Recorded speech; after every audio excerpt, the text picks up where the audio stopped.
So, how does freedom die? Is it with a boot stamping on your face forever?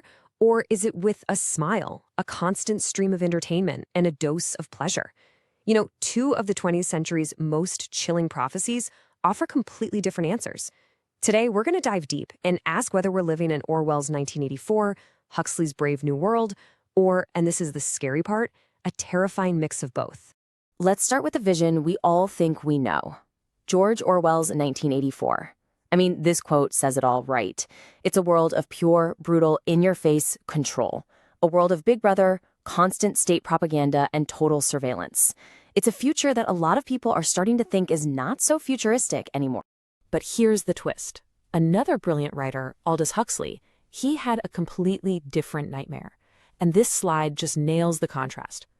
Orwell was afraid that some outside force would ban books and hide the truth from us. But Huxley, he was afraid of something inside us. He feared we'd become so buried in entertainment and distractions that we just wouldn't care about books or the truth anymore. The truth wouldn't need to be hidden because it would just get lost in all the noise. Okay, so we've got these two very different visions of how a society can become unfree. To really understand where we are today, we need to properly diagnose both of them.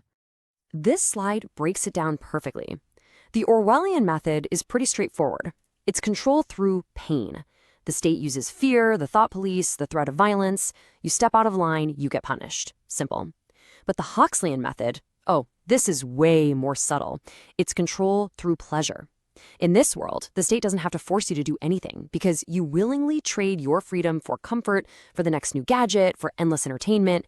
You actually learn to love your servitude. So which is it, pain or pleasure? Well, here's the really chilling part. It's not an either-or situation. It seems like we're living in a dangerous combination of both, something we can call our modern velvet cage. Let's define what we mean by that. The velvet cage is a state where, we're being watched and monitored just like in 1984, but at the same time, we're being kept totally docile and distracted with all the comforts from Brave New World. The bars of this cage are made of convenience and entertainment. They're so soft, so comfortable, that most of us don't even realize we're locked up. So what does this cage actually look like?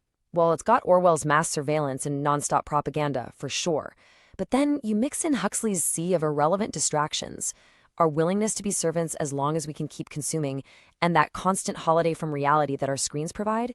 It is, you have to admit, the perfect trap.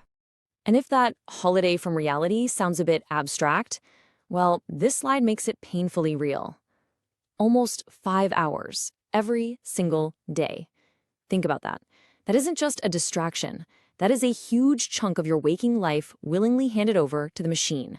It's a perfect, real-world example of Huxley's vision in action. So why? Why are we so susceptible to this? Why on earth would we walk into this cage so willingly? To understand that, we have to look inward. We have to look at the psychology that makes this kind of control even possible. The incredible psychologist Carl Jung gives us a really powerful tool here, his concept of the shadow. Now, what is that? It's basically the dark part of our personality we all have.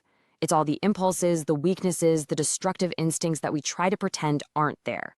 And when we don't face our own shadow, we become incredibly vulnerable to manipulation from anyone who promises to protect us from the darkness they see out in the world and inside of us. And this is not some new idea. This fantastic quote from Plato shows that for literally thousands of years, smart people have recognized this beast within. And rulers have known for just as long that if they can exploit this wild desire inside of us, or even just our fear of it, they can control us. The Huxleyan side of the cage exploits another really weird psychological quirk, the paradox of hedonism.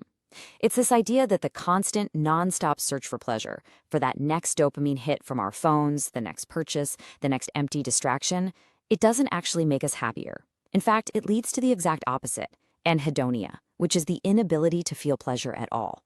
And that just makes us more desperate and even easier to control. Okay, I know this has been a pretty bleak diagnosis of our times, but there is an antidote. And what's so important to understand is that it doesn't start with changing the world. It starts with changing ourselves. It's what we're calling the path of the individual. Jung himself basically points the way forward right here with this quote. He's arguing that you can't just pass a law to get out of this kind of tyranny. It's not really a political problem at its core. It's a psychological one, a spiritual one even. The solution has to begin with a change inside each and every one of us. So what does that change actually look like? Well, the sources point to a pretty clear 4-step path to freedom. First, a major change in your attitude. Second, achieving what Jung called individuation. Third, making a radical commitment to just stop participating in lies. And finally, building new independent structures within society. Let's just focus on that second step for a second, because it is the absolute core of the solution: individuation. All it really means is the process of becoming who you truly are. It means integrating your shadow, understanding your unique potential, and just refusing to be another anonymous face in the crowd. A society full of individuated people, well, that kind of society can't be easily controlled. And this brings us right to the end of our explainer and to the ultimate choice. And this isn't a choice for society or for the government to make. This is a choice for you. So how do we start on this path of individual resistance? The Russian writer Alexander Solzhenitsyn, a man who actually survived the unbelievable horrors of the Soviet gulags, offered this incredibly powerful and personal starting point. It's a simple declaration: let their rule hold not through me. See, this isn't about overthrowing the system tomorrow. It's about making a stand inside yourself. It's about refusing to be a pipeline for the lies. And don't you ever think that one person's choice is insignificant. As Solzhenitsyn himself argued, this personal commitment to telling the truth has immense power. He believed that the courage of a single individual who just stops going along with the falsehoods can create ripples that can challenge an entire regime. It's an amazing testament to the idea that the foundation of any tyranny is just the quiet complicity of ordinary people.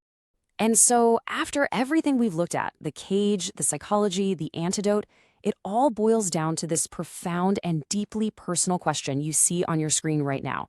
It frames the choice not as something political, but as something existential. Will you embrace the difficult, courageous path of freedom, or will you accept the comfortable servitude of the velvet cage? The choice, as it always is,